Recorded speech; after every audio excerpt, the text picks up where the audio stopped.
പ്രഖ്യാപനം മുതൽ മലയാളികൾ കണ്ണിലെണ്ണയൊഴിച്ച് കാത്തിരുന്ന ചിത്രം മലൈക്കോട്ടെ വാലിബൻ ഇന്ന് തിയേറ്ററുകളിലേക്ക് എത്തി.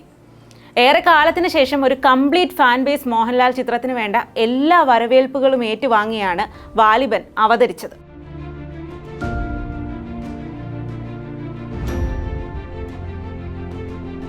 മാസും ക്ലാസും പ്രതീക്ഷിച്ച പ്രേക്ഷകനെ പക്ഷേ സിനിമ കുറച്ച് നിരാശപ്പെടുത്തിയോ? മഹാപ്രതീക്ഷകൾ വെച്ച് ഈ സിനിമയ്ക്ക് ടിക്കറ്റ് എടുത്ത് കയറണ്ട. ലിജോ ജോസ് പെല്ലിശ്ശേരിയുടെ സംവിധാന മികവിനെയും മലയാളത്തിന്റെ സ്വന്തം മോഹൻലാലിന്റെ അഭിനയ പാടവത്തെയും അസാമാന്യ മെയ്വഴക്കത്തെയും യാതൊരു തരത്തിലും ഇവിടെ ചോദ്യം ചെയ്യേണ്ടതില്ല. പടത്തിന്റെ കഥ, ഛായാഗ്രഹണം, പ്രൊഡക്ഷൻ ഡിസൈൻ, BGM, കോസ്റ്റ്യൂം, പാട്ടുകൾ എല്ലാം മികച്ചത് തന്നെ. പക്ഷേ പ്രതിഭയും പ്രതിഭാസവും ഒന്നിക്കുന്നു എന്ന ലേബലിൽ എത്തിയ ചിത്രം സാധാരണ പ്രേക്ഷകനെ എവിടെയോ തൃപ്തിപ്പെടുത്തുന്നില്ല.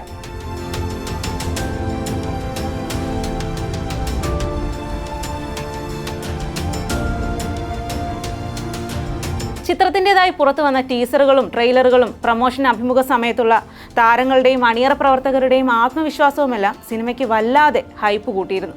അങ്കമാലി ഡയറീസ്, ഈമയോ, ചുരുളി, നൻപകൽ നേരത്ത് മയക്കം തുടങ്ങിയ ചിത്രങ്ങൾക്ക് ശേഷം ലിജോ ജോസ് പെല്ലിശ്ശേരി ഇത്ര വലിയ ക്യാൻവാസിലൊരുക്കുന്ന ചിത്രം പക്ഷെ അത്ര പോലും പ്രീതിപ്പെടുത്തുന്നില്ല. 2 മണിക്കൂറിൽ തീർക്കാവുന്ന കഥയെ നീട്ടി വലിച്ചപ്പോൾ അത് വലിയ തരത്തിലുള്ള കല്ലുകടിയുമായി. ഉടുക്കിന്റെ താളത്തിൽ പതിഞ്ഞ തുടക്കം പിന്നീട് ദ്രുതവേഗം കൈവരിക്കുമെന്ന പ്രതീക്ഷ തരുന്നുണ്ടെങ്കിലും അത് എവിടെയും ഉണ്ടാകുന്നില്ല. ഒരു പ്രത്യേക കാലഘട്ടമോ ദേശമോ ഭാഷയോ ഒന്നുമില്ലാത്ത കഥയും കഥാപാത്രങ്ങളുമെന്ന് മുമ്പേ തന്നെ പറഞ്ഞത് നന്നായി. ഫാന്റസിയും റിയാലിറ്റിയും ഒരേപോലെ ഉൾക്കൊള്ളിച്ചപ്പോൾ അത് കണക്ട് ചെയ്യാൻ പ്രേക്ഷകർ കുറച്ചൊന്ന് തലപുകഞ്ഞു കാണും. നാടും വീടുമില്ലാതെ ലോകം ചുറ്റുന്ന മല്ലനായി വാലിബൻ. തോൽവി അറിയാത്ത വാലിബന് ആകെയുള്ളത് വളർത്തച്ഛനും സഹോദരനും മാത്രം. പിന്നീട് ഇവരോട് കൂടിച്ചേരുന്ന മറ്റ് ചില കഥാപാത്രങ്ങളും അവർ ചെന്നെത്തുന്ന സംഘർഷകരമായ അവസ്ഥയുമാണ് സിനിമ പറയുന്നത്. രാജസ്ഥാനിലും പോണ്ടിച്ചേരിയിലുമെല്ലാമായി ഷൂട്ടിംഗ് ലൊക്കേഷനുകളുടെ ദൃശ്യഭംഗി മധു നീലകണ്ഠന്റെ ക്യാമറയിൽ ഭദ്രമാണ്.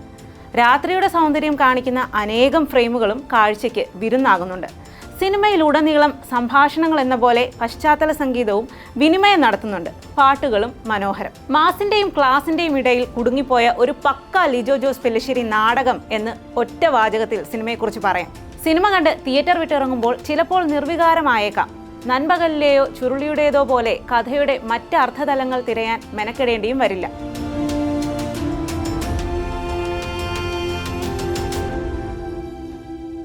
രണ്ടാം ഭാഗമുണ്ടെന്ന ഉറപ്പ് നൽകിയാണ് സിനിമ അവസാനിപ്പിക്കുന്നത്.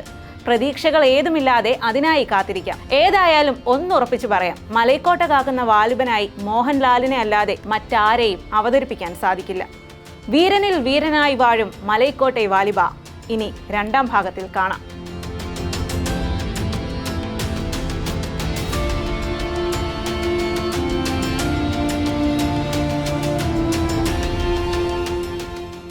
ഇനി കാണപ്പോവത് നിജം.